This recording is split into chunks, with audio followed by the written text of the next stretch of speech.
শুরু করতেছি আজকের অনুষ্ঠান। হয়তো সব ঠিকঠাক তো দেখা যাচ্ছে আশা করতেছি, কারণ এটা হচ্ছে ফর দ্য ফার্স্ট টাইম আমি আরেকজনের সাথে মানে দুজনে একসাথে সম্প্রচার করার চেষ্টা করতেছি। সো ভুলভ্রান্তি কিছু হইতেই পারে। আহ, নাফিল, শুনতে পাচ্ছেন আপনি আমাকে?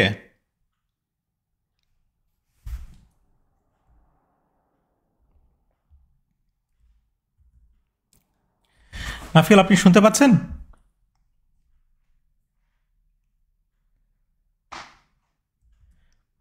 আচ্ছা। আহ,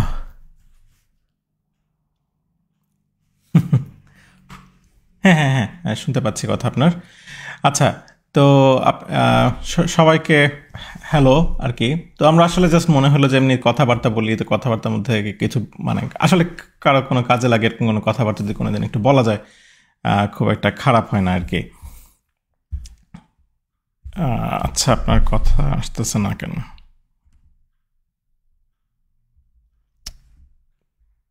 হ্যাঁ, আপনার কথা শুনতে পাচ্ছি আমি। আপনি কি আমার কথা শুনতে পান নাকি? না, আমার কথা আচ্ছা, এই সিনে আসলে আচ্ছা আচ্ছা, আমার কথা শোনা যাচ্ছে ঠিক মতো। আচ্ছা ঠিক আছে, হ্যাঁ, দ্যাটস গুড। আচ্ছা, আমি একটু কমেন্ট দেখার চেষ্টা করি যে আসলে সবাই মানে আসলে সব কিছু ঠিকঠাক আছে কিনা, কারণ আসলে আহ, আচ্ছা, আমি just to keep it like audio ওকে ভাই, সব অডিও ওকে কিনা একটু যে জানান কেউ। সরি, বুড়া মানুষ আর কি, মানে অনেক কিছু হতে পারি না। আচ্ছা, তো ধরে নিতেছি। হ্যাঁ, অল ওকে ভাই। আচ্ছা ঠিক আছে, একজন লিখছে। এখন আর এটা নিয়ে আর কোনো কথাবার্তা না বলি। ওকে, এখন আমরা কথায় চলে আসি। আচ্ছা, তো আমি অনেকদিন ধরে কথাবার্তা বলি, বক বক করি, চা কফি খাই, আপনাদের সামনে আপনাদেরকে বিরক্ত করি মনে হয়। নিজের মনের জন্য কথাবার্তা বলে যাই। তো আজকে আমার সাথে আছেন হচ্ছে নাফিউল হক। উনি আচ্ছা, আপনি নিজের পরিচয় নিজেই দেন আর কি। আর একজনের ঢোল আমাকে বাজাতে দিলে আমি হয়তো ফাটাই ফেলতে পারি, অথবা খুব অল্প আস্তে আস্তে বাজাবো। আপনি টুক করে কিছু বলে দেন নিজের সম্পর্কে।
আচ্ছা, নাফিল, আপনার কথা মনে হয় শোনা যাইতেছে না, একজনে জানাইছেন।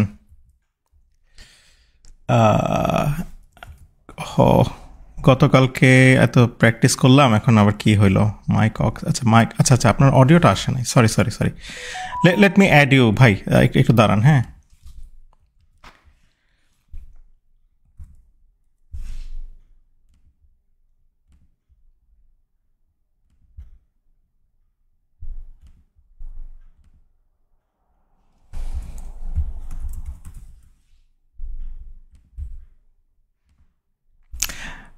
আচ্ছা, এবার বলেন। সরি, এবার মনে হয় অডিও আসতেছে। Please retry. একটা অডিওতে সমস্যা হয়েছিল। আমাকে এখন আমাকে বুঝলাম। শোনা যাচ্ছে এখন ভাইয়া? আপনি আপনার সম্পর্কে বলেন ভাইয়া। মানে সবাই আপনার সাথে পরিচিত হতে চায় আর কি। ভাইয়া আমাকে শোনা যাচ্ছে? হ্যাঁ হ্যাঁ হ্যাঁ, শুড বি। কেউ বলেন। আ-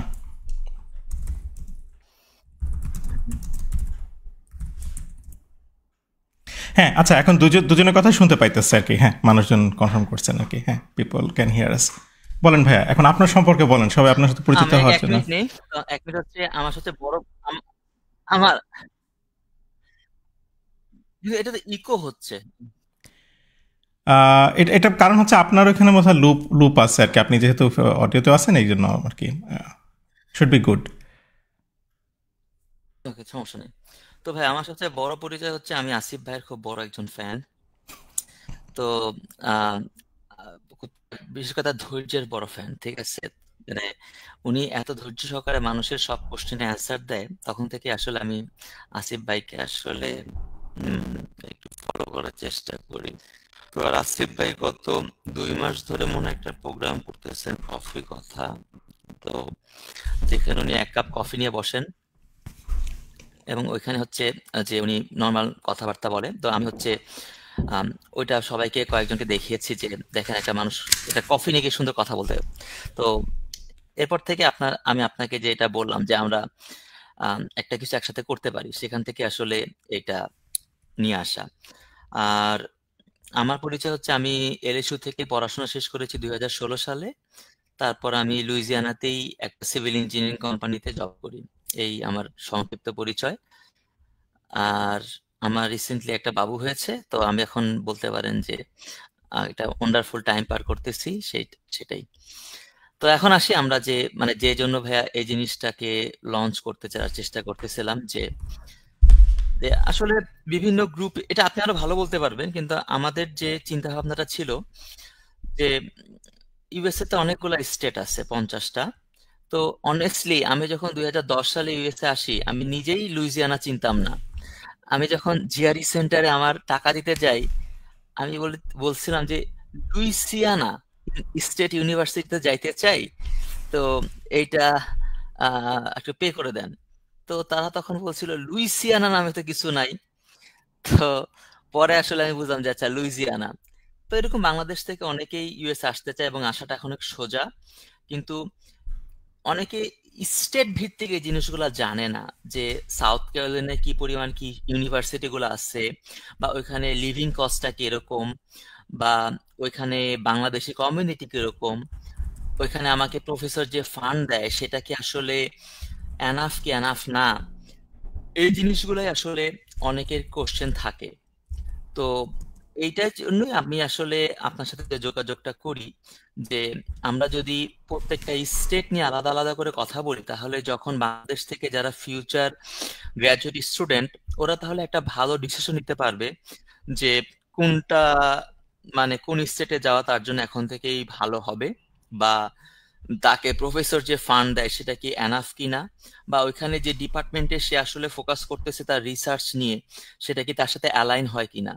কারণ যে কোনো গ্রুপে অনেক বড় বড় পোস্ট থাকে আসলে, কিন্তু খুব মানুষ খুব কম, মানে অনেকেই এই বড় বড় পোস্ট গুলা পড়ে। তার থেকে আমার মনে হয় যে কোনো কনভারসেশন শোনা অনেক অনেক মানে কনভিনিয়েন্ট।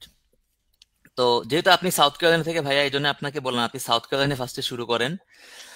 তা তারপরে বাকিটা তাহলে দেখা আপনি যাবে ভাইয়া কোথায় সাউথ কি ক্যারোলিনায় ফার্স্ট কোথায় অফ কি অল যে আছে। আপনি কবে আসলেন, আচ্ছা কোথায় যে শুরু, হ্যাঁ হ্যাঁ আচ্ছা, আচ্ছা, হ্যাঁ ঠিক একটু আছে। শুরু করেন। তো নাফি সাহেব আমাকে একটা হোমওয়ার্ক দিয়ে দিয়েছেন গতকালকে যে আপনি এগুলো নিয়ে বলবেন।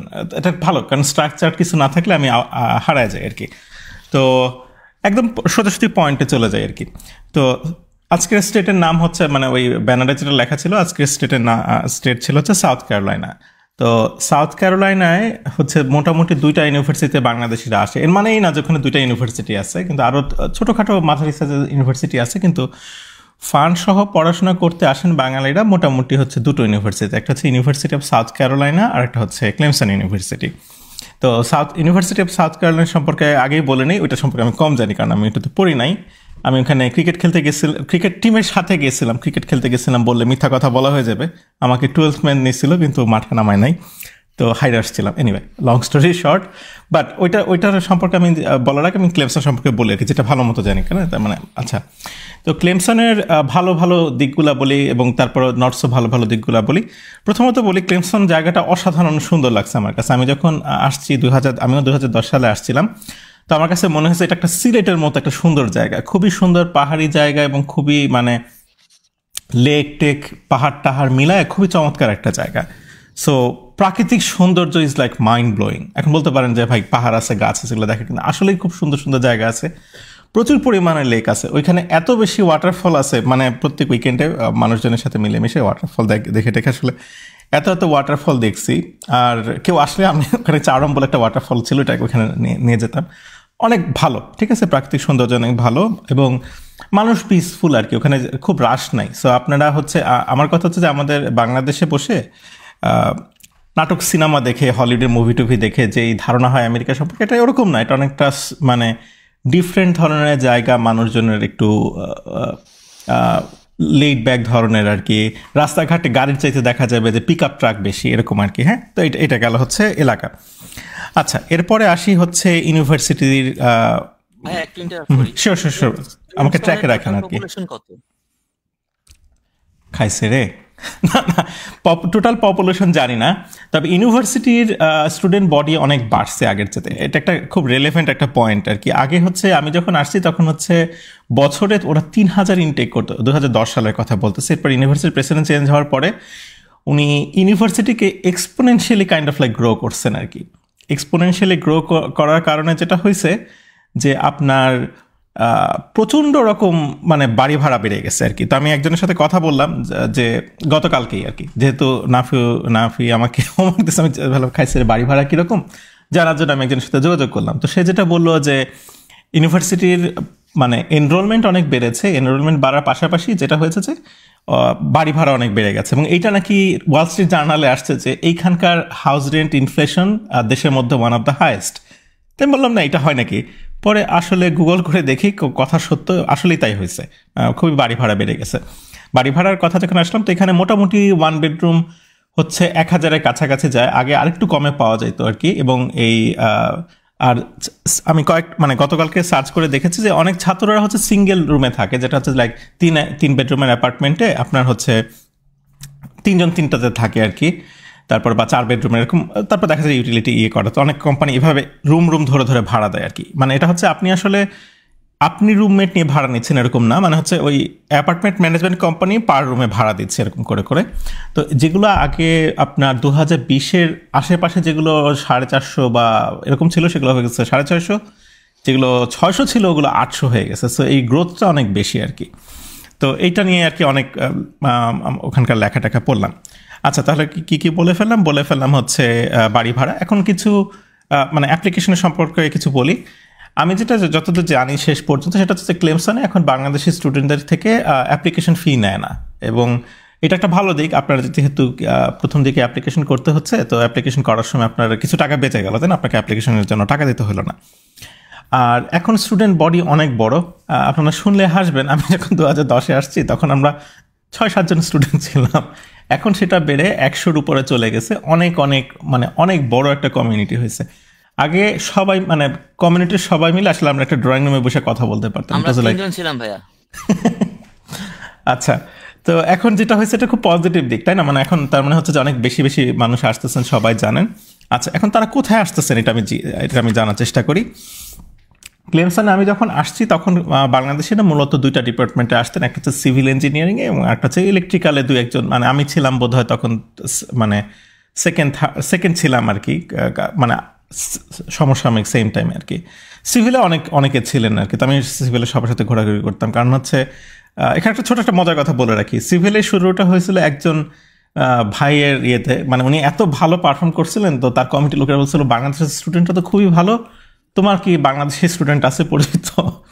তো হ্যাঁ, সেই ভাই মানে একটা মানে গুডউইল তৈরি করে গেছিলেন সিভিল ডিপার্টমেন্টে। তো তার ওখানে এখন একজন ফ্যাকাল্টিও আছেন। আচ্ছা, তো এখন সিভিল ডিপার্টমেন্টে আসেন, ইলেকট্রিক্যাল আসেন, সেটাতে বলেছি। তারপর হচ্ছে ম্যাথমেটিক্স ডিপার্টমেন্টে একজন ফ্যাকাল্টি ছিলেন, এখন নাই, কিন্তু ম্যাথমেটিক্স ডিপার্টমেন্টেও প্রচুর বাংলাদেশে আসছেন, ইকোনমিক্সে আসছেন, বায়োটেক। এখন মোটামুটি যেটা বলেছে যে 100 মতো ছাত্র হতে হলে তো অনেক সব ডিপার্টমেন্টই হতে, মানে 100 জন তো আর একটা ডিপার্টমেন্টে একটা স্টুডেন্ট না। এখন মোটামুটি সব ডিপার্টমেন্টে সব রকম ইঞ্জিনিয়ারিং এবং অন্যান্য অন্যান্য সায়েন্সে সব কিছুতেই বাংলাদেশিরা আছেন। আচ্ছা, এখন ক্লেমসনের কিছু মানে আরও কিছু জাস্ট FYI বলি। ক্লেমসন ইউনিভার্সিটিতে আপনাকে যে টাকাটা দিচ্ছে, ক্লেমসন ইউনিভার্সিটি হচ্ছে ওয়ান অফ দোজ ইউনিভার্সিটি যারা হচ্ছে গ্র্যাজুয়েট স্টুডেন্ট থেকে আবার ফি নেয়। এই ফি নেওয়ার মানেটা হচ্ছে আপনার অনেক ইউনিভার্সিটি কিন্তু আপনাকে বলে যে আমি তোমাকে 100 টাকা দিব এবং দ্যাটস ইট, তোমাকে আর কিছু করতে হবে না। হেলথ ইন্স্যুরেন্সের জন্য 20 টাকা দিয়ে, এরকম একটা 10-15 টাকা দিয়ে এরকম একটা কথা বলে। কিন্তু কিছু কিছু ইউনিভার্সিটি আছে যারা হচ্ছে অন্যান্য ফিগুলা মানে সেমিস্টার ফিটিগুলাও নেয়, কিন্তু অনেক রিডিউস রেটে।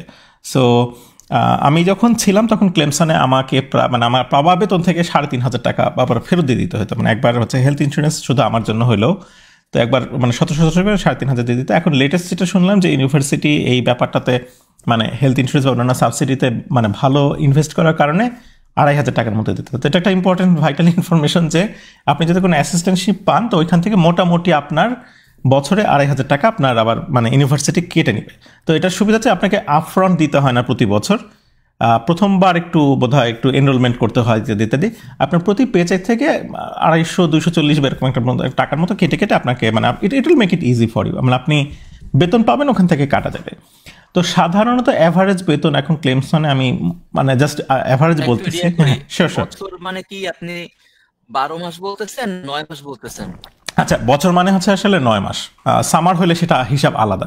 গুড পয়েন্ট আর কি, আমি আসলে খুবই ইয়েভাবে বান্ডেলভাবে বলে ফেলছি। আর আমি একটু তাড়াতাড়ি কথা বলতেছি কারণ যাতে অল্প সময়ে বেশি কথা হাঁটায় ফেলা যায়। হ্যাঁ, যদি আপনাদের কোনো কিছুতে সন্দেহ থাকে পরে রিওয়াইন্ড করে শুনে নিন, মানে তাড়াতাড়ি করে বলতেছি। হ্যাঁ, সময় মানে বাংলাদেশে রাত হইতে সবার সময়ের দাম আছে। আচ্ছা, এটা গেল টাকার ব্যাপার।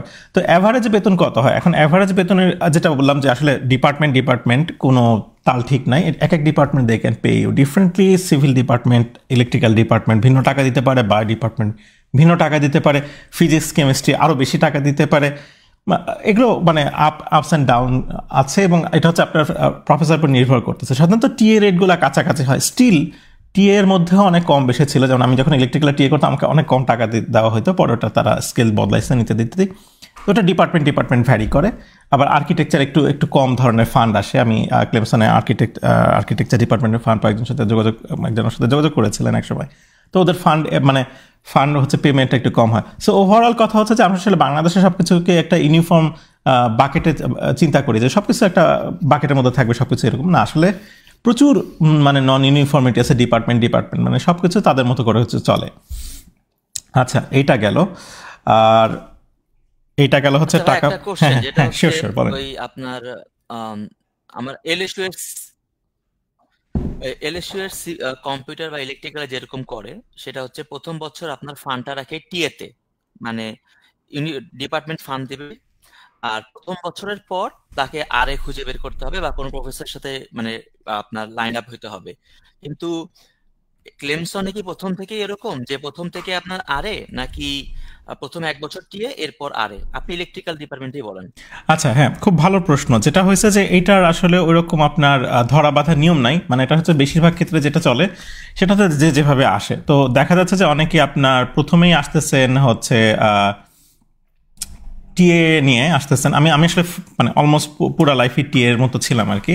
আবার কেউ দেখা যায় যে আপনার হচ্ছে শুরুতেই আরে আসতে পারে, মানে যে আপনার প্রফেসর যদি আপনাকে টাকা দিয়ে নিয়ে আসে, একটা প্রফেসর যদি মনে করে যে ঠিক আছে আমি টাকা দিব, তো সে টাকা দিতে পারে। সো বোথ কো এক্সিস্ট আর কি।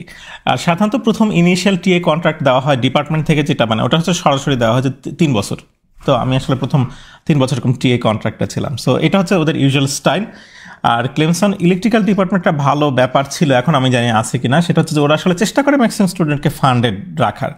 তো অনেক ক্ষেত্রে আমাদের সময় আমি যেটা দেখেছি যে ওরা যেটা করে, একটা ফান্ড আছে সেটাকে বলে গ্রেডার ফান্ড মানে হচ্ছে শুধু খাতা দেখতে হবে, ক্লাসে মানে ল্যাব ক্লাস পড়াইতে হবে না। গ্রেডার ফান্ডে মাসিক বেতন ছিল হচ্ছে $100। সো $100 আপনার মনে হতে পারে যে এটা তো পাগলের কথাবার্তা, এটা কী ধরনের কথাবার্তা হইলো।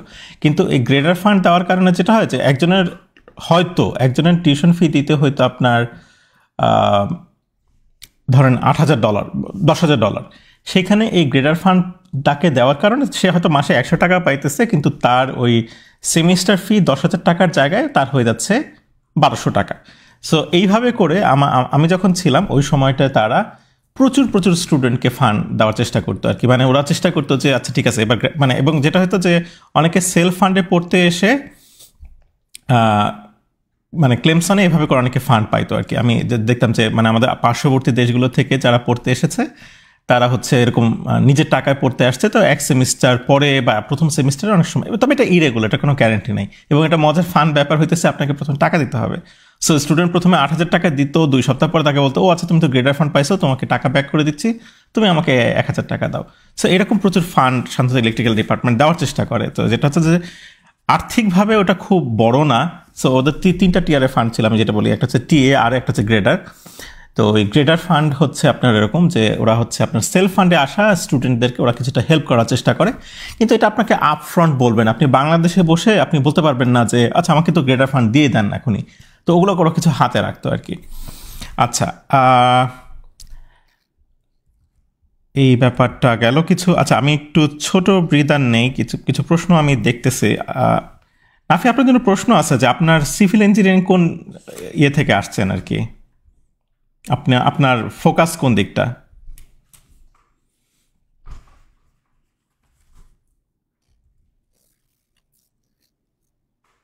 আচ্ছা আচ্ছা, আমি একটু আলোটা কমাই, খুব বেশি আলো হচ্ছে না। আচ্ছা, নাফি ভাই উত্তর দিয়েছেন তিনি জিওটেক ইঞ্জিনিয়ারিং এ। আচ্ছা, এখন আমি ইসের দিকে আবার ফেরত আসি, কোশ্চেনগুলোর দিকে ফেরত আসি, আর কি বাকি আছে। আচ্ছা, এখন ইলেকট্রিক্যাল, আমি যেহেতু ইলেকট্রিক্যাল, আমি ডিপার্টমেন্ট সম্পর্কে কিছুটা জানি, তো সেই ব্যাপারটা একটু আউটডেটেড হয়ে গেছে। আমি 2017 সালে পাশ করে বের হয়ে আসছি, তো তারপর আমি একদম ঝটিকাভাবে তাড়াতাড়ি করে যা বলতে পারি সেটা বলে ফেলি। সো ক্লেমসন ইলেকট্রিক্যাল ডিপার্টমেন্টের কিছু ফোকাস, মানে অবশ্যই সময়ের সাথে মিলায় ফোকাস চেঞ্জ হয়। তো একসময় এটাতে খুব ভালো ইলেকট্রনিক্সের ব্যাপারে এবং মানে প্রসেসিংয়ের ব্যাপারে খুব রিসার্চ হইতো, সেসব গল্পের মধ্যে না যায়। তো আস্তে আস্তে করে ওই সাইডটা একটু ড্রাইড আপ হয়ে গেছে, মানে প্রফেসর রিটায়ার করার পরে ওইখানে তারা রিপ্লেনিশ করে নাই। কিন্তু ক্লেমসন কয়েকটা দিকে খুব বেশি আগাইছে, যেমন হচ্ছে একটা সময় কমিউনিকেশনসেও খুব ভালো ছিল, মানে ভালো ভালো প্রফেসর ছিলেন। তো কয়েকটা জিনিসের দিকে মানে মোটামুটি এনহ্যান্স হয়েছে, কিছু কিছু দিকটা ড্রাইড আপ হয়েছে। এনহ্যান্সমেন্ট যেগুলো হয়েছে সেগুলো বলি। একটা হচ্ছে পাওয়ার ইঞ্জিনিয়ারিং, মানে মানে যেটা বলে ইলেকট্রিক্যালে আপনারা যারা জানেন তাদের পাওয়ার, মানে পাওয়ার আর কি, যেটা পাওয়ারের প্রচণ্ড স্ট্রং পাবলিকেশন হয় এবং খুব ভালো ভালো রিসার্চ ফ্যাসিলিটিস আছে। ক্লেমসন মেইন ক্যাম্পাসে আছে, তারপর হচ্ছে একটা ডিস্টেন্ট ক্যাম্পাস আছে বোধহয় চার্লসটনে। তো সব কিছু মিলায় মিশে এখানে অনেক গ্র্যান্ট আছে এবং অনেক চমৎকার মানে খুব ভালো ভালো পাবলিকেশন হয় আর কি, এবং এইখানে অনেক এই দিকটাতে অনেক ফোকাস। তারপরে ফোটোনিক্সও বেশ ভালো কাজকর্ম হচ্ছে এবং ভালো ল্যাবট্যাব তৈরি হয়েছে। সেই তুলনায় ইলেকট্রনিক্স যেটা আর কি ট্র্যাডিশনাল সিলিকন ইলেকট্রনিক্স, ওই দিকটা একটু ড্রাই একটু হয়েছে আর কি। তারপরে হচ্ছে আর একটা স্পেসিফিক নাম্বার না, কিন্তু আপনার ইলেকট্রিক্যাল থেকে পাশ করে আপনার ক্লেমসন থেকে মানুষজন কি মেইনলি ইন্ডাস্ট্রিতে যায়, নাকি আপনার রিসার্চ ফিল্ডে যায়, নাকি তারা প্রফেসর হয়? মানে রিসার্চ ফিল্ড মানে ন্যাশনাল ল্যাবগুলো বলছি, আর নাকি প্রফেসরও হয়? কোন দিকে মেইনলি আপনি দেখছেন যে ডাইভার্সনটা বেশি? আচ্ছা, এটা একটা খুব ভালো স্ট্যাট।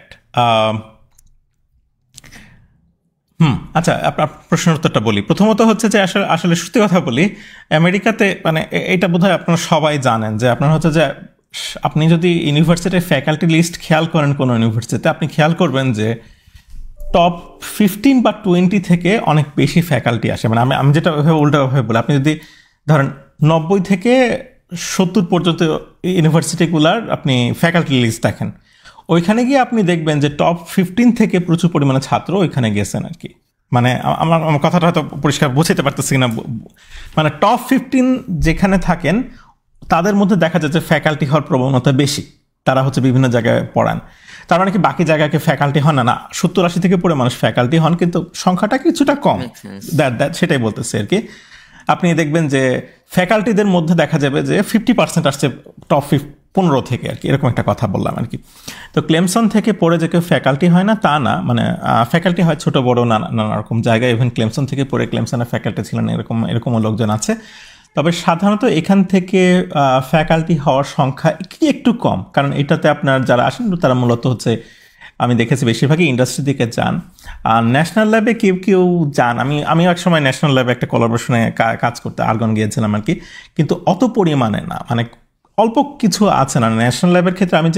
আমি যেটা দেখেছি যে সেটা হচ্ছে যারা আসলে ন্যাশনাল ল্যাবের সাথে ক্রমাগত কাজ করেন বা আসলে বেশ রিলেভেন্ট, তাদের কিছুটা প্রক্সিমিটিরও ব্যাপার আছে আই থিঙ্ক।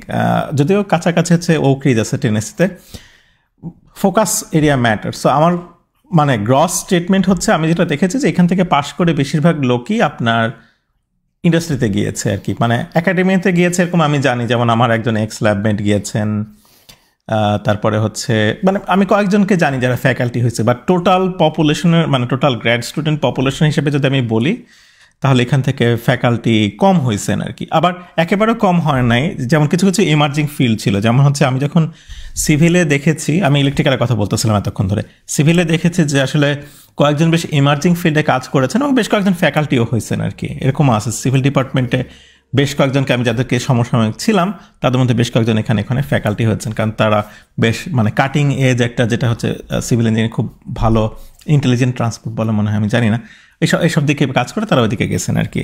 হ্যাঁ, এটা একটা ভালো কথা বলছেন এমপ্লয়মেন্টের দিকে। আর একটা এখন এমপ্লয়মেন্টের কথা যখন আসলে এটা বলি, ক্লেমসন হচ্ছে সাউথ ক্যারোলাইনা, তো সাউথ ক্যারোলাইনা আসলে ইলেকট্রিক্যাল ইঞ্জিনিয়ারিংয়ের খুব একটা মানে খুব বড় অ্যাক্টিভ জায়গা না সত্যি কথা বলতে গেলে।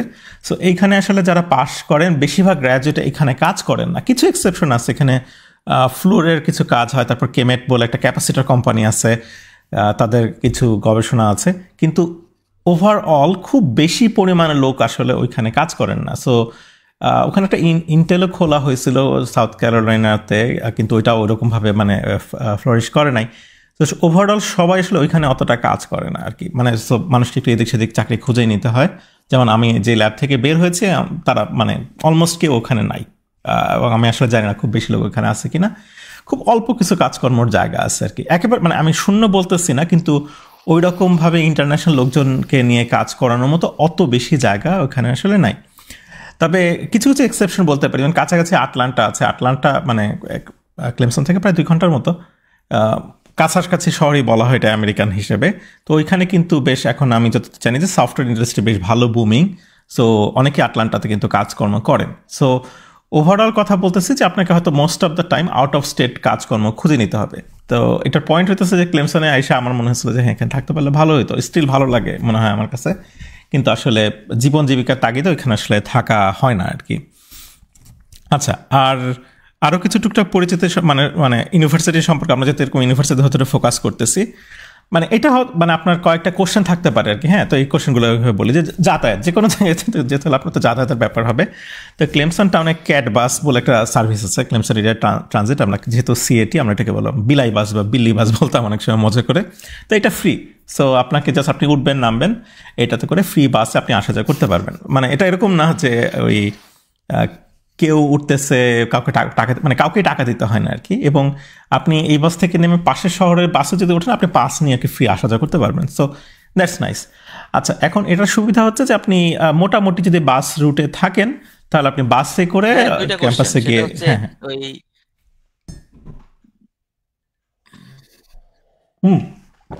বলেন ভাই, শুনতেছি।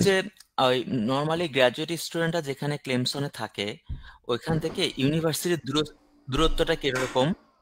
আর ধরেন ফর এক্সাম্পল অনেক সময় স্টুডেন্টদের রাতের বেলা কাজ করে ফিরতে হয়, অনেক সময় ধরেন কেউ 12টা 1টার সময় ফিরে, তাদের গাড়ি থাকে না, তো ওই সময় কি আপনার বাস সার্ভিস থাকে নাকি অনেকে হেঁটে ফিরে এবং এটা কতটা নিরাপদ? খুবই ভালো প্রশ্ন করছেন। গ্র্যাড স্টুডেন্টরা আমরা সাধারণত চেষ্টা করি হচ্ছে বাস রুটে থাকা। এখন যেটা হইতেছে আমি মানে বাংলাদেশি একদম বাংলাদেশি নভিস পার্সপেক্টিভ, আমি 2010 সালে যেরকম পার্সপেক্টিভ নিয়ে চিন্তা করতাম, এটা হচ্ছে ইউনিভার্সিটি থেকে থাকা যায়, হ্যাঁ থাকা যায়, কিন্তু ঘটনা হচ্ছে ওটা মূলত আন্ডার গ্রেডরা থাকে এবং ওইখানে থাকাটা অনেক এক্সপেন্সিভ। আপনি রান্না মানে অনেক জায়গায় রান্নার সুবিধা নাই, জাস্ট আপনাকে মানে ডাইনিং হলে খাইতে হবে। সো আপনি যদি এই পিৎজা বার্গার এগুলো খায় থাকার অভ্যাস করতে পারেন সেটা একটা জিনিস, আন্ডার গ্রেড হলে আলাদা কথা। গ্র্যাড স্টুডেন্টরা সাধারণত হচ্ছে আপনার ক্যাম্পাসে থাকে না এবং ওটা খুব এক্সপেন্সিভ হয়। ইভেন আন্ডার গ্রেডরাও সাধারণত চেষ্টা করে বাইরে থাকার, আনলেস আপনি বেশ টাকা পয়সা খরচ করতে পারেন, কারণ ওই ভেতরে থাকার কারণে আপনার ভাড়াটা অনেক বেশি। মানে বাংলাদেশের মতো উল্টা আর কি। আপনি হয়তো মনে করতে পারেন যে ইউনিভার্সিটির হলে থাকাটা সস্তা হওয়ার কথা, ব্যাপারটা পুরাই উল্টা। আপনার অনেক বেশি খরচ হবে, আপনাকে মিল প্ল্যান নিতে হবে, এইসব আর কি।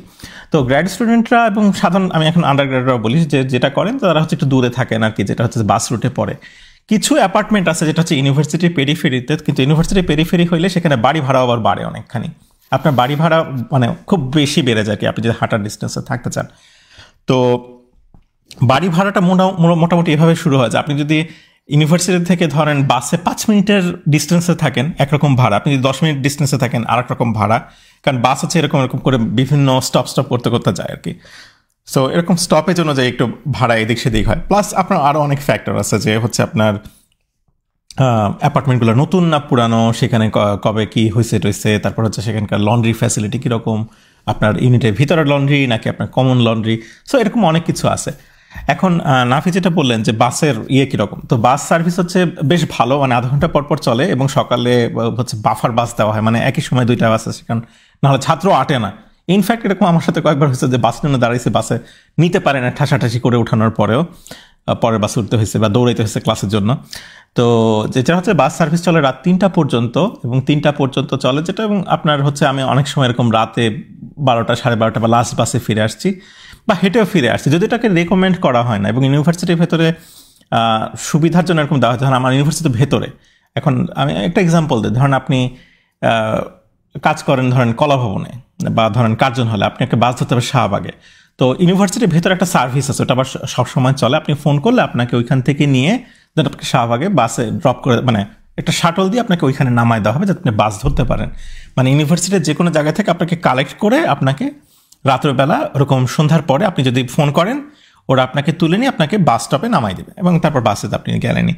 সাধারণত হাঁটাহাঁটিকে রেকমেন্ড করা হয় না, যদিও আমি যতদিন ছিলাম ক্লেমসন তুলনামূলকভাবে সেফ, কিন্তু তারপরও প্রতি বছর কিছু ঘটনা ঘটে, কিছু মানে কোনো জায়গায় পারফেক্ট না, তবে তুলনামূলকভাবে এটা বেশ মোটামুটি সেফ জায়গা ছিল, যদি কখনো রেকমেন্ড করা হয় না যে হ্যাঁ তুমি একা একা হাঁটো। বাট ইউনিভার্সিটির ভিতর টহল থাকে, প্লাস এই সার্ভিস আছে, রাত্রবেলা হাঁটার দরকার হতো না, জাস্ট ওদেরকে ফোন করলে ওরা আর কি নিয়ে আর কি বাস স্টপে নামাই দিয়ে আসতো আর কি। নাফি, যদি এরকম আপনার কোনো রিলেভেন্ট প্রশ্ন মনে আসে আপনি করবেন, আপনি এটা খুব ভালো প্রশ্ন করছেন। আচ্ছা, এবার এলাকা ভালো, ওয়াটারফল আছে, নেচার এক্সকুইজিট, চাকরি টাকরি নিয়ে কথা বলছি। আচ্ছা, এখন এই ক্ষেত্রে মানে আমি একটা এক্সপিরিয়েন্স শেয়ার করি। হ্যাঁ হ্যাঁ বলেন, শুনতে চাই।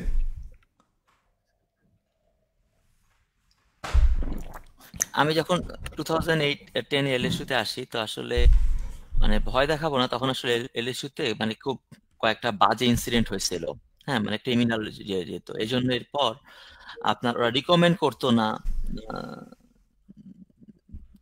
মানে এরপর হচ্ছে নর্মালি রিকমেন্ড করতো না তারা, মানে কখনোই। এবং হচ্ছে আপনার ধরেন এটা খুব নর্মাল যে গ্রাজুয়েট স্টুডেন্টরা আপনার 12টা 1টার সময় আপনার ল্যাব থেকে আসবে, এবং তখন ইউনিভার্সিটি স্পেশাল শাটেল বাস, ওদেরকে কল দিতে হতো, ওরা এসে আপনার নামাই দিয়ে দিত এক জায়গায়। সো মানে এই জন্য জিজ্ঞেস করলাম যে সেফটিটা অনেক বড় ব্যাপার, কারণ এই প্রশ্নটা রিলেভেন্ট এই কারণে, কালকে আপনাকে একটা বলছিলাম একটা আপনার হোমওয়ার্ক আছে, সেটা হচ্ছে যে আপনার যেমন এখানে যারা আসে, আমরা প্রথমে অনেকেই প্রথম 1 বছর 1.5 বছর গাড়ি কিনতে পারি না। তো নর্মালি তখন আপনার মানে মানে কিভাবে চলাচলটা মানে তারা করবে, কিভাবে আপনার কমিউনিকেশনটা করবে, মানে it's not about only university থেকে অ্যাপার্টমেন্ট অর অ্যাপার্টমেন্ট থেকে university, is also like your grocery, right? মানে আপনি ওয়ালমার্ট যাবেন বা আপনার মানে ধরেন কোথাও শপিং করতে গেলেন, উইকেন্ডে মলে গেলেন, so what are this option. খুব ভালো প্রশ্ন করছেন, রাইট রাইট। মাঝে মাঝে আচ্ছা, স্টুডেন্টদেরকে চিন্তা করতে ফেলে। যেমন আপনি যদি নিউ ইয়র্কে চিন্তা করেন বা বা ক্যালিফোর্নিয়া চিন্তা করেন, তার ওখানে পাবলিক ট্রান্সপোর্টটা খুব ভালো, কিন্তু যেমন লুইজিয়ানাতে public transport is horrible. I don't know about South Carolina. That's why I want to ask that question. হ্যাঁ, ক্লেমসনের কথা বলতেছি, বিল্লি বাস। সো আই লাভ দ্য বিল্লি বাস। বিল্লি বাসের ভালো জিনিস ছিল যে এটা মোটামুটি খুবই সেফ ছিল, মানে এটাতে আসলে যেটা হইতেছে যে মানে যেটা বলে যে সেটি লোকজন কম ছিল।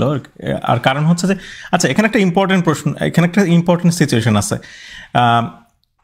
লুইজিয়ানা বা আপনি যেটা বলতেছেন, এটা কিন্তু ইটসেলফ মোটামুটি একটা টাউন, মানে অনেক স্থানীয় বাসিন্দা অনেক। আর ক্লেমসন হচ্ছে উল্টা, এটা হইতেছে আপনার এটাকে বলে ইউনিভার্সিটি টাউন, মানে এখানকার স্টুডেন্টরা যখন থাকে তখন তারা হচ্ছে এখানকার মেজরিটি পপুলেশন। আমি মানে ফর এক্সাম্পল আমি বলি যে আপনি যদি মোটামুটি ধরেন, আচ্ছা এক্সাম্পলের কথা বাদ দিই, সামারে আপনি দেখবেন যে রাস্তাঘাট খালি হয়ে গেছে, কারণ হচ্ছে স্টুডেন্টরা চলে গেছে, তো শহরে অলমোস্ট লোক নাই।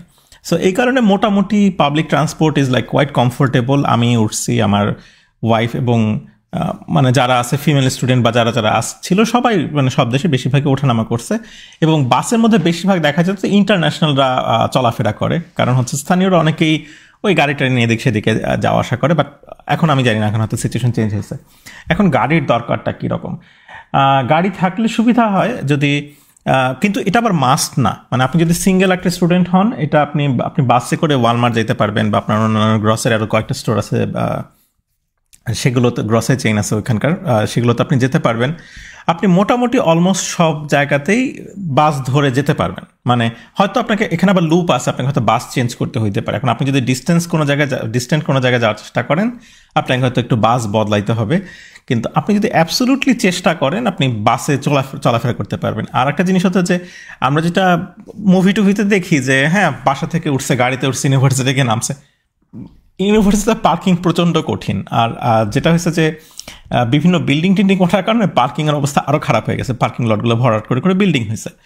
সো ইন্টারেস্টিং কথা হচ্ছে আপনি যদি একটা বাসা থেকে গাড়ি নিয়ে আপনি যদি ইউনিভার্সিটিতে যান, আপনাকে একটা দূরের পার্কিং লটে পার্কিং করে সেখান থেকে আবার আরেকটা শাটল বাসে আপনাকে ইউনিভার্সিটি ফেরত আসতে হবে। আমি যদি একটা এক্সাম্পল দিই, আপনার অবস্থা তো এরকম হবে যে আপনি হয়তো টিএসসিতে যাবেন, আপনাকে হয়তো পার্কিং করতে হবে হইতেছে গিয়ে ধরেন ইয়েতে ঢাকা মেডিকেল বা এরকম একটা কোনো একটা জায়গায়, সেখান থেকে আপনাকে আবার একটা বাসে করে আসতে হবে। সো গাড়ি এটা থাকলে আপনার ফ্লেক্সিবিলিটি আছে, আপনি হয়তো রাতে নিজে আসা যাওয়া করতে পারবেন, কিন্তু গাড়ি অ্যাবসোলুটলি মাস্ট না। এবং গাড়ি পার্কিং করতে পয়সা খরচ হয়, সম্ভবত $140 মতো এখন এটা লাগে, এবং এটা অনেক দূরে পার্কিং করতে হবে আপনাকে। সো খুব দরকার না হইলে আসলে গাড়ি নিয়ে সবসময় ইউনিভার্সিটিতে যাওয়া সুবিধা না, কারণ আপনাকে আসলে গাড়ি পার্কিং করে তারপর ওইখান থেকে শাটলে আপনার জায়গায় আসতে হবে আর কি। ওখানে স্টুডেন্টরা কেমন টিকিট খায়, মানে তার স্পিডিং এর জন্য বা ট্রাফিক? আচ্ছা আচ্ছা,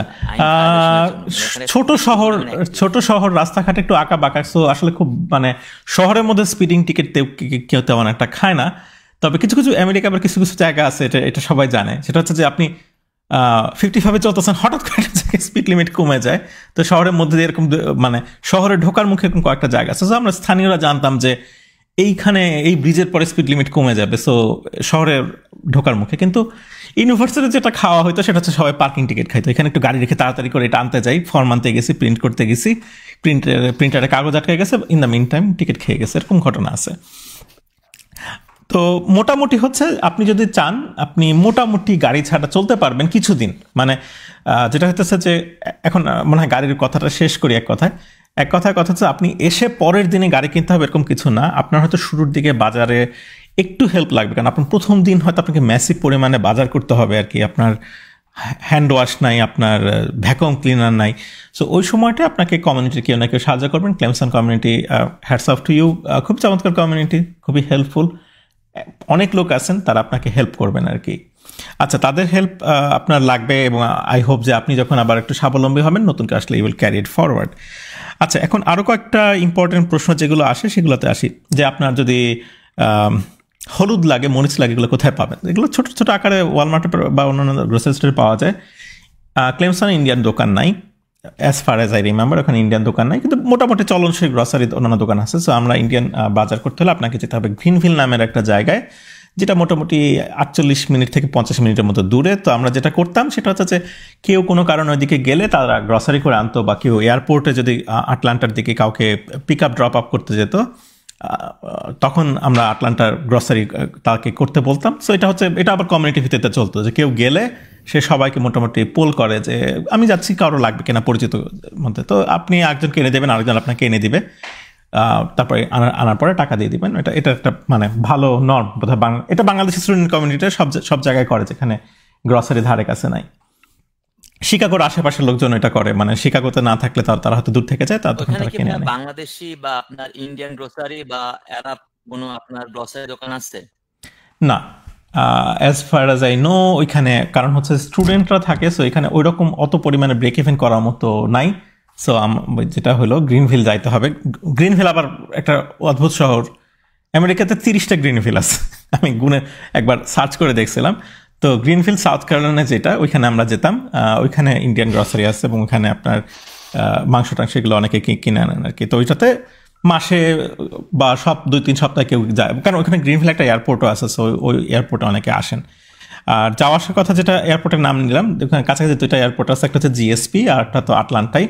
তো আটলান্টা একটু বেশি দূরে। এই ডিরেক্ট কোশ্চেন, যে বাংলাদেশ থেকে যারা প্রথমে আসে ক্লেমসনের জন্য, তারা কোথায় আপনার কোন এয়ারপোর্টে আসে? তারা এই 2টা এয়ারপোর্ট একটাতে আসে। সাধারণত আটলান্টাতে ভালো ভালো ফ্লাইট পাওয়া যায়। আগে ডাইরেক্ট ফ্লাইট ছিল না, কিন্তু এখন মনে হয় ঘুরে কিছু ফ্লাইট আসে, মায়ামি হয়ে বা শিকাগো হয়ে অন্যান্য জায়গা হয়ে, বা অনেকে আমি এভাবে আসা যাওয়া করছি যে শিকাগো আসতাম, বা শিকাগো, ওয়াশিংটন, এসব জায়গায় ইন্টারন্যাশনাল ফ্লাইটগুলো নেওয়ার পরে তারপর আমি জিএসপি যেটা গ্রিনভিলে আসতাম। তো এখানকার পার্থক্য হচ্ছে গ্রিনভিলে গেলে সো কেউ তাকে নিয়ে আসতে পারে খুব সহজে, কারণ হচ্ছে 1 ঘন্টার মতো যাওয়া 1 ঘন্টার মতো আসা। কিন্তু আটলান্টা ইজ লাইক এর হিউজ লম্বা ট্রিপ, আপনাকে 2 ঘন্টার মতো খরচ করে যাইতে হবে, তারপরে এয়ারপোর্ট থেকে তাকে পিক আপ করে। সো তার জন্য অনেক মানে যে আপনাকে আনা নেওয়া করতেছে তার জন্য আসলে অনেক ইয়ে হয়, এবং তাকে আসলে ইউ শুড লাইক ট্রিট হিম, তাই না? মানে একটা মানুষ দিনের একটা 5 ঘন্টার মতো সময় আপনার পেছনে খরচ করতেছে। সো ইউজুয়ালি যেটা হয় যে আপনি হয়তো বাংলাদেশের টিকিট দেখতেছেন যে আমি প্রথমবার আসার জন্য, আপনি আসার পরে জানবেন। আমি যেটা বলতাম যে দেখো ভাই, তুমি হয়তো একটা টিকিট দেখতেছো যে আটলান্টায় একটু কম দেখাচ্ছে, আর তুমি যদি আর একটা ফ্লাইট নিয়ে জিএসপিতে আসো একটু বেশি দেখাচ্ছে, কিন্তু ঘটনা হচ্ছে যে আপনার অন্যান্য ইনসিডেন্টাল খরচ অনেক বেড়ে যাবে। কারণ হচ্ছে যে একজনকে আসা যাওয়া করতে হচ্ছে এই লম্বা পথে, তেল খরচ আছে, তারপর আপনার এই ট্রিট দেওয়া হচ্ছে, তাই না, রাস্তা একবার থেমে। কারণ একটা লোক আপনার জন্য বের হয়েছে, আপনার ধরেন দুপুর 2টার সময় আপনি ইয়ে করে আর তাকে নিয়ে আসতেছেন। সো আটলান্টাও আসা যায়, গ্রিনভিল আসা যায়, এই দুটো হচ্ছে আমাদের মোটামুটি আর কি কাছাকাছি এয়ারপোর্ট। বাট এখন মনে হয় আটলান্টা বেশ ভালো ফ্লাইট আসা যাওয়া করে, আগে ডাইরেক্ট ফ্লাইট ছিল না, এখন মনে হয় একটা ডিরেক্ট ফ্লাইটের ব্যবস্থা আছে। যেটা মেইন টার্গেট ছিল আমার, সেটা ওই বিষয়ে একটু আসি। ওইখানে আপনার ধরেন ফান্ডিংটা কিরকম দেয়, ওটা অবশ্যই ডিপার্টমেন্ট ভ্যারি করে, কিন্তু যে ফান্ডিং দেয় ওর মধ্যে কি টিউশন ফিটা ইনক্লুডেড? আর আমি না, যদি বলি ধরেন ফর এক্সাম্পল যে আপনাকে $20,000 ইয়ারলি একটা অ্যাসিস্ট্যান্টশিপ দিল, হ্যাঁ অ্যাসিস্ট্যান্টশিপ দিল, is that sufficient to cover all this cost of housing, আপনার গাড়ির ইন্স্যুরেন্স, ফোন, ইন্টারনেট, গ্রসারি?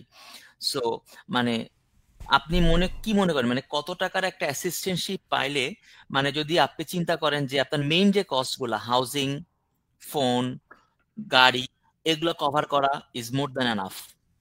আচ্ছা, নট আপনি যে অ্যাবাউট সেন্ডিং সংখ্যাটা, মানি টু হ্যাঁ বাংলাদেশ অর হ্যাঁ সেভিং হ্যাঁ ফর হ্যাঁ হ্যাঁ, going to any national park, just a minimum. আচ্ছা। তো যেটা যেটা হইতেছে যে আমি যেটা বলি সেটা হচ্ছে যে আপনি যে সংখ্যাটা বলছেন ওটা মোটামুটি এখন রিজনেবল ইনফ্লেশনের এই সব কিছু মিলায় মিশায়। তো সিঙ্গেল স্টুডেন্ট হইলে আসলে 20,000-এ মোটামুটি চলার কথা, এবং আমি যেটা বলছি যে 2,500 টাকার মতো ওইখান থেকে আপনার, আমি 9 মাসের হিসেবে বলতে, আপনার 20,000 টাকা দেওয়া হচ্ছে, আপনার ওখান থেকে 2,500 টাকার মতো চলে যাবে, তো আপনার 18,000-এর মতো থাকতেছে। তো 1500-তে আপনার মোটামুটি একজন হইলে মোটামুটি চলে যাওয়ার কথা আর কি। আর সবার আমি আমি যেটা পাশাপাশি যেটা বলছি, আপনার লাইফস্টাইলের উপর অনেক কিছু ডিপেন্ড করে, যে আপনি এসে কি প্রথম বছরে যদি আপনি ধরেন আইফোন কেনার চিন্তা করতেছেন, আপনি কি গাড়ি কেনার চিন্তা করতেছেন, তো এবং আপনার ইনিশিয়াল সেট আপ খরচ আছে। সো এটা এখন মোটামুটি রিজনেবল, মোটামুটি 2,000 টাকার কাছাকাছি হয়তো আপনার হাতে আসলে আপনি মোটামুটি চলতে পারবেন আর কি। কিন্তু খুব পারফেক্টলি না। এখন ঘটনা হইতেছে যে ক্লেমসনকে আগে তারা সাধারণত লো কস্ট টাউন হিসেবে সেল দিত। আমি যখন আসছি তখন তখন হচ্ছে আসলে ওই গ্র্যাডকো উনি আবার ফোন করে কথা বলতো আর কি। আমি বাংলাদেশে উনি আমার সাথে টাইম নিয়ে ফোন করে কথা বলছে যে অ্যাসিস্ট্যান্টশিপ কম, কিন্তু ঘটনা হইতেছে যে এখানকার বাড়ি ভাড়া খুব কম দিতে, আসলে তখন কম বাড়ি ভাড়া ছিল আর কি।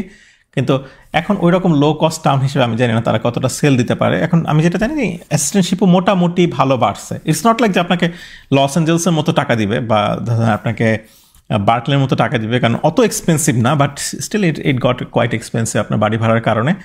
তো মোটামুটি এরকম 20,000 টাকা বা 24,000 বা এটা মোটামুটি কাছাকাছি, মোটামুটি একটা স্ট্যান্ডার্ড রেঞ্জ, এটাতে চলে আর কি। আপনি যদি 24,000-এর কাছাকাছি পান, আপনার 2,500 টাকা দিয়ে আপনার টিউশন ফিজ, হেলথ ইন্স্যুরেন্স কাভার হয়ে যাচ্ছে, তাহলে ওটাতে আপনার মোটামুটি চলবে আর কি। আচ্ছা, আর একটা পয়েন্ট লিখে রাখছি যেটা হইতেছে আপনার ভাই যদি ফ্যামিলি সহ আসে তাও কি এটা এনাফ? আচ্ছা, এখন এইখানে যেটা হচ্ছে আপনার বাসা ভাড়ার ইস্যুর উপর ডিপেন্ড করতেছে, আপনি কীরকম বাসা নিচ্ছেন। আপনি যদি এক বেড, যেটা বললাম, আপনি বাসের ট্রাভেল টাইম বাড়িয়ে একটু পুরানো বিল্ডিংয়ে থেকে আপনি বাসা ভাড়া কমাইতে পারেন। এটা হচ্ছে আপনি, এটা হচ্ছে মানে আপনার চেক অ্যান্ড ব্যালেন্স, আপনি কীরকমভাবে কম্প্রোমাইজ করতেছেন। কিন্তু আপনার সাধারণত মানে ক্লেমসন স্টিল তারা মনে করে যে তারা খুব বড় টাউন না।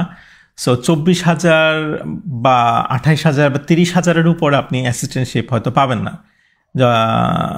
আমি ঠিক এক্সাক্ট নাম্বারটা জানি না, আমি বাস জাস্ট অ্যাভারেজের কথা বললাম। এবং আমি বলছি যে কিছু কিছু ডিপার্টমেন্ট অনেক বেশি টাকা দেয়, যেমন হচ্ছে আমি জানি যে 2012 সালে কিছু কিছু ডিপার্টমেন্ট 2,500 করে দিত মাসে, হ্যাঁ, আর কিছু কিছু কম দিত। কিন্তু মোটামুটি এইটাতে আপনার লাইফ চলার কথা। আর একটা জিনিস সত্যি কথা বলে রাখি আর কি, বাংলাদেশে বসে আমরা, নাফি আপনি এটা একমত হবেন আশা করি, যেটা হচ্ছে বাংলাদেশে বসে আমরা গ্র্যাড স্টুডেন্টদের চকচকে লাইফ দেখি, ও তারা গাড়ি কিনছে, হ্যাঁ, তারপর তারা হচ্ছে এখানে ঘুরতে যাচ্ছে, এই করতেছে, এখানে খেয়ে সেলফি দিতেছে। কিন্তু বেশিরভাগ জায়গাতে আসলে গ্র্যাড স্টুডেন্টরা বড় লোক না। হ্যাঁ, আপনি কিন্তু সামহাও আপনি সারভাইভ করে যাচ্ছেন। আপনি কিন্তু, আমরা গ্র্যাড স্টুডেন্ট যখন ছিলাম, আমরা কেউই আসলে খুব বিশাল বড় লোক ছিলাম না আর কি। আপনার চলবে, আপনি ইউ ক্যান গেট বাই। কিন্তু বাংলাদেশে আমরা ওই চেহারা দেখে আমরা যেটা মনে করি গ্র্যাড স্টুডেন্ট লাইফ আসলে মোটেও সেরকম না। আপনাকে টাকা দেওয়া হচ্ছে, আপনি মোটামুটি এই দেশের পোভার্টি লাইনের কাছাকাছি থাকতেছেন, তাই না? মানে এই টাকাটা বছরে যারা ইনকাম করে তাদেরকে কিন্তু এই দেশে গরিব হিসেবে মানে মোটামুটি ধরা যায়, মানে এই পরিমাণ টাকা যারা ইনকাম করে। সো আপনাকে যে টাকাটা দেওয়া হচ্ছে এটাতে আপনি মানে যদি ভাবেন যে একটা লাইন আমাকে বলতো যে grad students the cheapest labour, হ্যাঁ, and it's the investment for next life. হ্যাঁ হ্যাঁ হ্যাঁ, মানে আপনার হচ্ছে এই টাইমে হচ্ছে আপনাকে চলে যাইতে হবে, আপনাকে মানে ট্রেনিং এর মতো, মিলিটারি ট্রেনিং এর মতো হচ্ছে আপনার শেষ করতে হবে এটা। সো আপনার ওই টাকা পয়সার ব্যাপারটা নিয়ে আর কিন্তু এটা বলতেছে না যে আসলে আপনি একেবারে খুব ইয়ে হয়ে যাবেন আর কি। ক্লেমেনসন অনেক জানলাম। আচ্ছা, একটা কথা, ওখানে ভাই ইউনিভার্সিটির মধ্যে কি মসজিদ আছে? মানে অনেক আচ্ছা আচ্ছা আচ্ছা, হ্যাঁ হ্যাঁ হ্যাঁ, এটা লেখা আছে, এটা বলতেছি। নামাজ পড়তে যেতে চাই, মানে ওখানে কি ক্লেমেনসন সিটিতে মসজিদ আছে বা আচ্ছা, ইউনিভার্সিটির কাছাকাছি মসজিদ আছে? ক্লেমসনের কাছাকাছি যেটা হচ্ছে জুমায় যাওয়ার জন্য ওখানে একটা মসজিদ আছে, ওটা এক্সটেন্ড করতেছিলাম আমি যখন ছিলাম। তো মানে জুমা যাওয়ার জন্য ওখানে মসজিদ আছে। আর যেটা হচ্ছে ইউনিভার্সিটির যেটা হচ্ছে ওই যে স্টুডেন্ট সেন্টার, যেটা ওইখানে একটা রুম আছে প্রেয়ার করার জন্য। সো কেউ ওখানে গিয়ে পড়তে চাইলে পড়তে পারেন। আবার গ্র্যাডস অনেকের অফিস থাকে, তারা যায় নামাজ রেখে অনেকে নিজেরা পড়ে নিতে পারেন আর কি। এটা এরকমও হয়েছে। মানে অন্যান্যদের সাথে কথা বলে নিতে হবে আপনার, you don't want to like surprise someone, হ্যাঁ তাই না? সো আপনি যদি আপনার কারণ হচ্ছে গ্র্যাড স্টুডেন্ট অফিসগুলো ছোটোখাটো হয়, আপনার হয়তো 3-4 জন থাকে, আপনি যদি ওখানে পড়তে পারেন, আপনি অন্যদেরকে জানানো থাকলে তা আপনি ওখানে পড়তে পারেন আর কি। এটা একটা প্র্যাকটিস ছিল আর কি। আচ্ছা, তাহলে হচ্ছে হ্যাঁ, মসজিদের ব্যাপারটা কভার করছি। আচ্ছা, এখন মনে হয় এখন খুবই আনফেয়ার ট্রিটমেন্ট হয়ে যাইতেছে। ইউনিভার্সিটি অফ সাউথ ক্যারোলাইনার ব্যাপারে কিছু বলা দরকার। ইউনিভার্সিটি অফ সাউথ ক্যারোলাইনা সম্পর্কে আমি এখন সত্যি কথা বলি, আমি অত ভালো কিছু জানি না, কারণ আমি আসলে আসা যাওয়া করছি এবং ওখানে লোকজনের সাথে পরিচয় আছে। ওখানেও চমৎকার বাংলাদেশি কমিউনিটি আছে আর কি। তো এবং তারা আসলে অনেক বেশি ছিল। সত্যি কথা বলতে আমি যখন বলতাম আমি সাউথ ক্যারোলাইনা থেকে, বেশিরভাগ লোক ধরে নিতাম আমি ওইখানে পড়ি, কারণ হইতেছে যে এক জায়গায় পরে 100 লোক, এক জায়গায় পরে 5 জন লোক, সো সবাই ধরে নিত যে সবাই ওখানে আছে সাউথ ক্যারোলাইনা থাকা মানে। তো সাউথ ক্যারোলাইনা ইউএসসি কলাম্বিয়া শহরটা আমার কাছে অত সুন্দর লাগে নাই, অত ন্যাচারাল না। এখন যারা হয়তো শহর পছন্দ করেন তাদের জন্য হয়তো ভালো। ওইখানে ইউএসসির সুবিধা হচ্ছে যে আপনার ইন্ডিয়ান গ্রসারি সব কিছু খুব কাছাকাছি। তারপরে মানে অন্যান্য ফ্যাসিলিটিসগুলো ভালো, মানে ইনফ্রাস্ট্রাকচার ভালো, শহর আছে। এবং আমি টুক করে সার্চ করে দেখছি যে আপনার সাউথ ক্যারোলাইনা কলম্বিয়াতে আপনার ওখানে একটা কমেট বাস বলে একটা মানে ধূমকেতু বাস আছে, তো ওইটাতে স্টুডেন্টরা ফ্রি চলাফেরা করতে পারে। আর ওইখানে মনে হয় একটু পার্কিং কিছুটা সহজ ছিল, আমি জানি না, পিপল উইল ব্যাশ মি। আমি এটা নিয়ে খুবই রাগ করতাম যে ওদের সব কিছুই ভালো ভালো। ইউনিভার্সিটি সাউথ ক্যারোলাইনা আরেকটা ভালো জিনিস হচ্ছে যে তারা ওখানে সাধারণত মেডিকেল স্কুল আছে, বা তাদের হেলথ ইন্স্যুরেন্স খুবই কম এবং তারা এভাবে করে ফি নেয় না। সো তারা যে টাকাটা দেয় সেই টাকাটা মোটামুটি পকেটে থাকে আর কি। এরকম মানে 2,500 বা 3,000 টাকা তারা নিয়ে যাইতো না আর কি। এটা একটা ভালো জিনিস। এবং ওইখানে আপনার বাংলাদেশি ফ্যাকাল্টি আছেন কয়েকটা ডিপার্টমেন্টে। সাউথ ক্যারোলাইনায় হচ্ছে ইলেকট্রিক্যাল ডিপার্টমেন্টের প্রচুর বাংলাদেশি আসছেন, আগেও আসছেন, এবং অন্যান্য, এখন আমি বলবো না যে সবাই এখানে আসেন, কিন্তু ইলেকট্রিক্যাল ডিপার্টমেন্টে বাংলাদেশ বেশ সুপরিচিত নাম, অনেকেই আসছেন এবং অনেকেই অনেক দিন ধরে আসছেন। সো এটা বেশ ওয়েল নোন, মানে বাংলাদেশ বেশ ওয়েল নোন ওইখানে আর কি। আচ্ছা, আর ইউনিভার্সিটি অফ সাউথ ক্যারোলাইনার ব্যাপারে কি বলবো? আর যেটা বললাম সাউথ ক্যারোলাইনার ব্যাপারে যা যা খাটে, ইউনিভার্সিটি অফ সাউথ ক্যারোলাইনার ব্যাপারে তাই খাটে। আপনার চাকরি হয়তো আপনি বেশিরভাগ ক্ষেত্রে আপনি যদি সিভিল বা কয়েকটা ব্যাপারে যদি না যা ও ভাই, এটা আচ্ছা, ক্রিকেট খেলার সময় আমি সরি আবার বলছি, ক্রিকেট খেলা দেখার জন্য আমি কয়েকবার গেছি। 2.5 ঘন্টা প্লাস, মানে এই দুটো শহর আসলে বেশ দূরে, 2.5 ঘন্টার মতো, ডিপেন্ড করে কে গাড়ি চালাতেছে। মানে 2-1 আছে হয়তো একটু তাড়াতাড়ি পৌঁছা যাবে, কিন্তু আসলে বেশ দূরে, মানে এই দুটো আসলে কাছাকাছি না, বাংলাদেশে যেভাবে মনে করা হয় যে আসলে ওইভাবে ঠিক কাছাকাছি না আর কি। তো কিন্তু যেটা বললাম, যেহেতু এটা বাংলাদেশিরা পরিচিত নাম, সেহেতু এটা। তো এখানে আমি একটা সাজেশন দিয়ে রাখি, ইউনিভার্সিটি সাউথ ক্যারোলাইনা অ্যাপ্লিকেশন যারা করবেন, যদি সম্ভব হয় কোনো বাংলাদেশি স্টুডেন্টের সাথে কন্ট্যাক্ট করে দেখতে পারেন, যদি কারণ তারা হচ্ছে প্রচুর অ্যাপ্লিকেশন পান। So if you can place your CV through someone, এটা হয়তো একটু আগে দেখবে। মানে তার মানে এই না যে কেউ সিভি দিল তাকে নিয়ে নিল, তাই না। মানে আসলে 17টা সিভির মধ্যে হয়তো যদি আপনি কারোর মাধ্যমে দিতে পারেন, দ্যাটস নাইস, বাট মাস্ট কিছু না। এটা সব ইউনিভার্সিটির জন্য প্রযোজ্য। আপনি যদি পরিচিত কারণ থাকেন, তখন তারা হয়তো তার প্রফেসর না, তার আরেকটা বাংলাদেশি প্রফেসর, হয়তো আরেকজন বাংলাদেশির প্রফেসর হয়তো নিতেছেন, বা এরকম হয়তো আপনি চেইনের মাধ্যমে খুঁজে পাইতে পারেন যে কেউ কাউকে নিচ্ছে আর কি। আচ্ছা, আর দু একজন, আচ্ছা আমি, হ্যাঁ হ্যাঁ হ্যাঁ হ্যাঁ আসিফ ভাই, উই আর অলমোস্ট আচ্ছা, ডান। র্যাপ আপ করার আগে আমি আপনাকে কয়েকটা, যা হোক, হ্যাঁ হ্যাঁ আপনাকে জিজ্ঞেস কিন্তু করতেছেন যে তার আগে আমি জিওটেকের দেখছি পি পাস করা যায় কিনা, আপনার জন্য প্রশ্ন আছে। ক্লেমসন এবং ইউনিভার্সিটি অফ সাউথ, আচ্ছা ওগুলো পরে আসবে। ক্লেমসন আর ইউনিভার্সিটি অফ সাউথ ক্যারোলাইনা থেকে আমার অনেক ফ্রেন্ড জুনিয়র সিভিল ইঞ্জিনিয়ারিং এ আপনার পিএইচডি মাস্টার্স করছে, এবং তারা খুব ভালো ভালো জায়গায় তারা জব করতেছেন। এবং যেটা আসলে অ্যাড করতে চাই, ক্লেমসনে খুব বাংলাদেশি একজন ভালো প্রফেসরও আছেন, এবং উনার আন্ডার থেকে যারা পিএইচডি কমপ্লিট করে তারা এখন ইউনিভার্সিটি অফ আলাবামাতে প্রফেসর হিসেবে জয়েন করছে। সো মানে ক্লেমসন আসলে সিভিল ইঞ্জিনিয়ারিং এর জন্য খুব ভালো একটা জায়গা যাওয়ার জন্য। আর আপনার ইউনিভার্সিটি অফ সাউথ ক্যারোলাইনা, ওটাও খুব ভালো ইউনিভার্সিটি।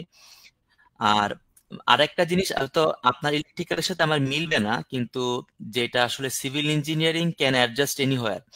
সো আমি আমার অনেক ফ্রেন্ডকে চিনি যারা আসলে আপনার সাউথ ক্যারোলাইনা থেকে সিভিল ইঞ্জিনিয়ারিং এ কমপ্লিট করে সাউথ ক্যারোলাইনাতে থেকে গেছে, কারণ ওখানে আপনার সিভিল ইঞ্জিনিয়ারিং এর জব আছে। আপনি যদি সিভিল ইঞ্জিনিয়ারিং এর জবের হাবটা দেখেন, it's all in East Coast and also in the Deep South. So যেটা আপনার ক্ষেত্রে হয়েছে, যেটা আমি বুঝতেছি, যে অনেক সময় ইলেকট্রিক্যাল ইঞ্জিনিয়াররা সাউথ ক্যারোলাইনা থেকে পাশ করে ওখানে হয়তো জব কন্টিনিউ করতে পারে না, কিন্তু সিভিল ইঞ্জিনিয়ারিং এর ক্ষেত্রে ইভেন ইন সাউথ ক্যারোলাইনা। আর আর একটা জিনিস যে ভাইয়া, মানে ওখানে সিভিল ইঞ্জিনিয়ারিং এর রেপুটেশন খুব ভালো। মানে ডিপার্টমেন্টে ক্লাইমেট বললাম তো, একজন বাংলাদেশের প্রফেসর আছে, এবং উনার থেকে যারা if they want to pursue their career in হ্যাঁ, কারণ বেশ কয়েকটা কাটিং এজ এরিয়া আছে আর কি। সিভিল ইঞ্জিনিয়ারিং ইন সাউথ আচ্ছা, তো আপনার জন্য তাড়াতাড়ি করে র্যাপিড শর্ট কয়েকটা প্রশ্ন আছে। How hard is it to pass geotech P? আপনার, এখন আমি আপনার কাছে যে লোকটা প্রশ্ন করছেন তাকে আমি উত্তর দিব। আপনি নাফি ভাইয়ের প্রোফাইলে গিয়ে তার জিওটেক পি সম্পর্কে একটু পড়াশোনা করেন। উনি কোনো কথা গোপন করেন, উনি সব কথা ওখানে বলে দিচ্ছেন। হ্যাঁ, সো আপনি যদি তার প্রোফাইলে যান, আপনি স্ক্রল করলে তার পি সম্পর্কে জানতে পারবেন। উনি ওইখানে, আমি আমি প্রথমবার ভাইয়া পি পরীক্ষায় ফেল করছিলাম, আর হচ্ছে it is one of the hardest exam. There you go. আচ্ছা, তাহলে হচ্ছে এখন আসলে র্যাপ আপ করা দরকার। তো এখন আমি জাস্ট দ্রুত কয়েকটা প্রশ্ন দেখে, মানে তাড়াতাড়ি করে একদম র্যাপিড ফায়ার উত্তর দিয়ে দিই, তার আগে দেখি কোনো কিছু বাদ পড়ছে কিনা। না, মোটামুটি সব কিছুই কাভার করছি।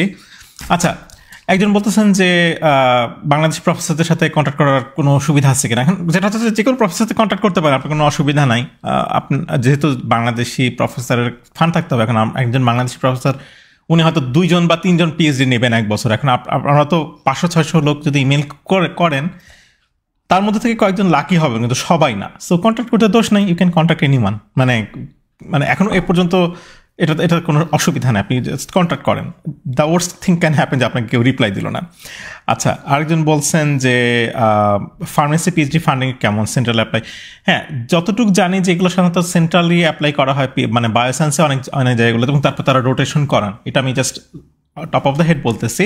কিন্তু আপনার বেস্ট সোর্স অফ ইনফরমেশন হচ্ছে একদম গ্র্যাডকোকে একদম সরাসরি এক লাইনে ইমেল করেন, বা অন্যান্য প্রফেসরের সাথে ইমেল করলে পরে তারা বলে যে আমরা আসলে সেন্ট্রালি অ্যাপ্লাই করা হয়, তুমি সেন্ট্রালি অ্যাপ্লাই করো। তারপর আমি দেখতেছি বায়োসায়েন্সে অনেক ক্ষেত্রে এরকম করা হয় যে তারপরে তারা রোটেশনের পরে তারা ধরে নেন। আরেকজন বলতেছেন যে কেউ কি মানে টাকা সেভ করতে পারে কিনা। অ্যাগেইন ভাই, এটা হচ্ছে আপনার লাইফ স্টাইলের উপর ডিপেন্ড করবে। আমার সময় কেউ টাকা সেভ করছে, পরেও কেউ করতে পারে। চেষ্টা করলে পারা যায় এখন। এবং কিছু কিছু টাকা তো সেভ করতে হয় সবার, মানে লাইফে আনএক্সপেক্টেড ইভেন্ট বা আপনার খরচ লাগবে, তাই না? আপনার হয়তো একটা ল্যাপটপ কিনবেন বা গাড়ি কিনবেন, তার জন্য টাকা জমাইতেই হইতে পারে আর কি। আর তেমন কোনো প্রশ্ন মনে হয় নাই, আজকে শেষ করে ফেলি আর কি আস্তে আস্তে করে। আর সাউথ ক্যারোলাইনার ব্যাপারে হয়তো সুবিচার করি নাই, যেহেতু আমি ওখানে পড়ি নাই, সেই জন্য কিছু কথাবার্তা একটু কম হয়ে গেছে। কিন্তু আমি এনকারেজ করি সবাইকে যে আপনারা একটু জাস্ট ইউনিভার্সিটি ঘাটেন, কারণ হইতেছে যে আসলে একটু ঘাটাঘাটি করলে আপনি কিন্তু অনেক কিছু জানতে পারবেন, তারা কে কি ফোকাস করতেছে। কিন্তু একটা সত্যি কথা বলি, নাফি সাহেব আপনি হয়তো আমার সাথে একমত হবেন, ওয়েব পেজে যা যা লেখা থাকে সেটা সবসময় সত্যি না। যেটা মানে আনফর্চুনেট, এটা হচ্ছে দ্য আনফর্চুনেট ট্রুথ। প্রফেসররা হয়তো 5 বছর আগে করা রিসার্চের কথা লিখে রাখছেন, এবং আপনি মনে করছেন আচ্ছা আমি তো এখানে যাবো, আমি গিয়ে তার সাথে এই কাজ করবো, তারপর গিয়ে দেখবেন যে ওইখানে সেই প্রফেসর কাজ করতেছেন না। সো একটু ঘাটাঘাটি করেন, ইফ পসিবল তাদের পাবলিকেশন আছে কিনা এগুলো একটু খেয়াল করেন। আর যেটা হইতেছে যে আসলে অ্যাগেন বাংলাদেশে যেটা বলে যে পরের মুখে ঝাল খাওয়া আসলে সবসময় সেফ না। আপনাকে আপনার নিজের ডিউ ডিলিজেন্সটা খরচ করতে হবে, কারণ আপনার গ্র্যাড স্টাডি খুবই খুবই গুরুত্বপূর্ণ একটা স্টেপ আপনার লাইফের। এখানে আপনি জাস্ট আরেকজন মানে লিখে রাখছে, আপনি তার উপর ঠুক করে চলে যাবেন তা না। Sure sure.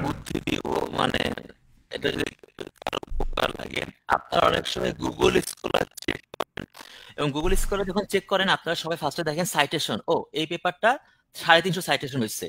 বাট ওই পেপারটা কবে হয়েছে আপনার গুগল স্কলার কিন্তু দেখায় যে উইথ নাম্বার অফ সাইটেশনস, মানে ওদের ফার্স্ট চয়েস। সো একটা পেপার 350 সাইটেশন হয়েছে, কিন্তু ওই পেপারটা 2018 হয়তো পাবলিশ করে ফেলছে, প্রফেসর এখন ওটা নিয়ে রিসার্চই করে না। সো আপনি যখন গুগল স্কলার দেখবেন, আপনি ওখানে প্লিজ সর্ট বাই ইয়ার দিবেন। ইয়ার দিলে 2024 সে কি নিয়ে পাবলিশ করতেছে সেটা আপনি দেখতে পারবেন। That means your professor is doing the work on that field. So student has a very misconception that they always go with that highest citation number, but that goes in 2015 or 16 whenever you check with number of citation. হ্যাঁ, এটা একটা ভালো কথা বলছেন যে আসলে কিভাবে করা হয়। তো সবাইকে ধন্যবাদ আর কি। আমরা অ্যাগেন লাইক শুরুতে হয়তো কয়েক মিনিট হয়তো মানে লজিস্টিক্যাল ঝামেলা টামেলা হয়েছে, বাট আপনাদের সাথে কথাবার্তা বলে ভালো লাগছে। আজকে কফি খাওয়ার সময় নাফি ভাইকে পাওয়া গেছে, which is nice. Thanks for being here. পরে এটা সম্ভবত মানে এটা পেজে থাকবে, আপনারা পরেও দেখতে পারবেন আর কি। হ্যাঁ, আর আমি চেষ্টা করবো দেখি এটা ডাউনলোড করে ইউটিউবে রেখে দেওয়া যায় কিনা, ওখানে তো একটু দেখতে সুবিধা। নাফি ভাই আপনি কিছু কথাবার্তা দিয়ে শেষ মানে কনক্লুড করেন।